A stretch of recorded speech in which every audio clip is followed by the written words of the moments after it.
ప్రభునందు ప్రియమైనటువంటి వాళ్ళారా, మన ప్రభువును రక్షకునేటువంటి యేసుక్రీస్తు వారి యొక్క శుభనామములో మీ అందరికీ నా హృదయపూర్వకమైన శుభములు వందనములు తెలియజేస్తున్నాను.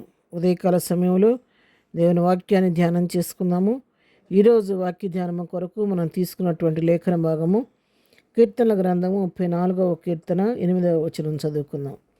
యెహోవా ఉత్తముడని రుచి తెలుసుకొనుడి, ఆయనను ఆశ్రయించు నరుడు ధన్యుడు. ఈరోజు మన భాగం ఆయన ఆశ్రయించు నరుడు ధన్యుడు.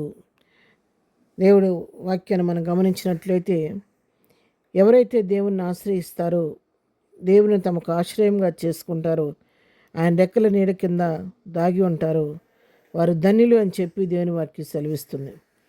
ఎందుకు ధన్యుడు, ఆయన ఆశ్రయించిన నరుడు ఎందుకు ధన్యుడు అని మనం చూస్తే, అదే అధ్యాయంలో ఉన్నటువంటి 34వ అధ్యాయంలోని 9వ వచనం మనం చదువుకుంటే, ఆయన యందు భయభక్తులు ముంచువానికి ఏమీ కొదవలేదు, సింహ పిల్లలు లేమిగలవే ఆకలి గొనను, యెహోవాను ఆశ్రయించే వారికి ఏ మేలు కొదువై ఉండదు.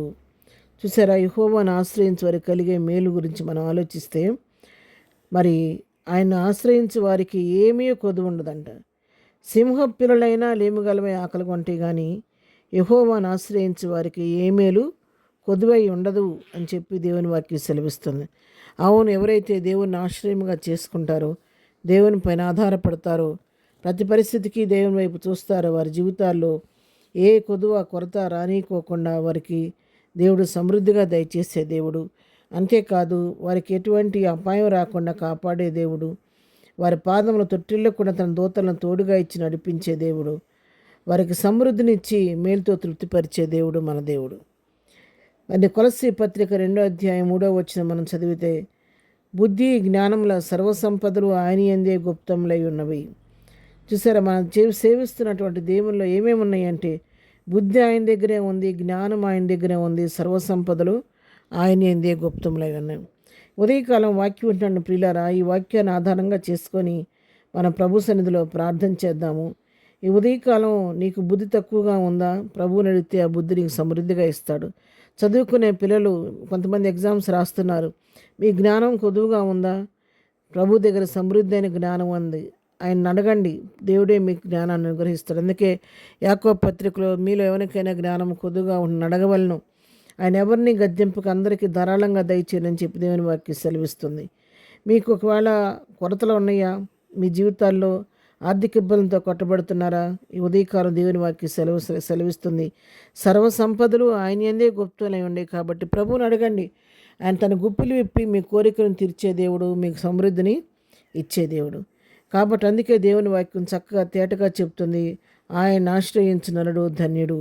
మరి ఇంతవరకు ఒకవేళ మీరు మీ జీవితాల్లో ప్రభువుని ఆశ్రయించకుండా మీ స్వశక్తి మీద ఆధారపడి మీ సొంత ఇష్ట ప్రకారం జీవిస్తూ, నా జీవితాల్లో నా కుటుంబంలో నా జీవితంలో నాకు నెమ్మది లేదనో, సమాధానం లేదనో, నాకు అక్కర్లు తీరటం లేదనో, లేకపోతే నాకు తగినంత జ్ఞానం లేదనో మీరు ఒకవేళ కృంగిపోతూ ఉంటే, ఉదయకాలం దేవుని వాక్యం హెచ్చరిస్తూ ఉంది. ప్రభు, మీరు కూడా దేవుని మీకు ఆశ్రయంగా చేసుకుంటే, ఆ దేవుని యొక్క రెక్కల క్రిందకు మీరు రాగలిగితే, ఆయన ఆశ్రయంగా చేసుకొని ప్రభు పాదాలు పట్టుకొని ప్రభు సన్నిధిలో వేడుకుంటే, ఆయన కృపా సమృద్ధి కలిగిన దేవుడు కాబట్టి ఆయన మహిమైశ్వర్యం నుంచి మీ అవసరాలన్నీ తీర్చే దేవుడు, ఏ కొదువ రానియకుండా మిమ్మల్ని కాపాడే దేవుడు, బుద్ధి జ్ఞానం సర్వసంపదలు మీకు అనుగ్రహించే దేవుడు కాబట్టి అలాంటి సమస్తమును చేయుటకు శక్తి కలిగినటువంటి సకల ఆశీర్వాద కారణభూతులైన దేవుని యొక్క పాదాలు పట్టుకొని ప్రార్థించుకొని ప్రభు దగ్గర నుంచి మేలు పొందుకుందాం. అటు కృపా ధన్యత ప్రభు మనందరికీ దయచేయనుగాక. ఆమెన్. ప్రార్థన చేసుకుందాం. ప్రేమ కలిగిన తండ్రి, ఉదయకాల సమయంలో వాక్యం వింటున్న మా పిల్లలందరినీ పేరు పేరుని దీవించి ఆశీర్వదించండి.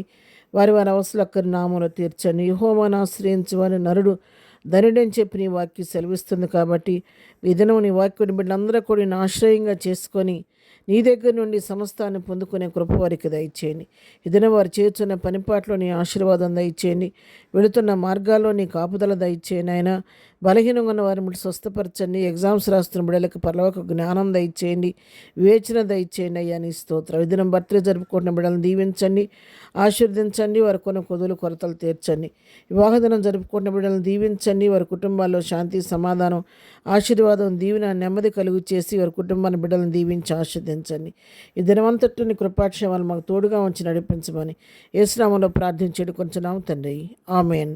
ప్రభు కృప సదాకాలము మనందరికీ తోడై ఉండి నడిపించును గాక. ఆమెన్.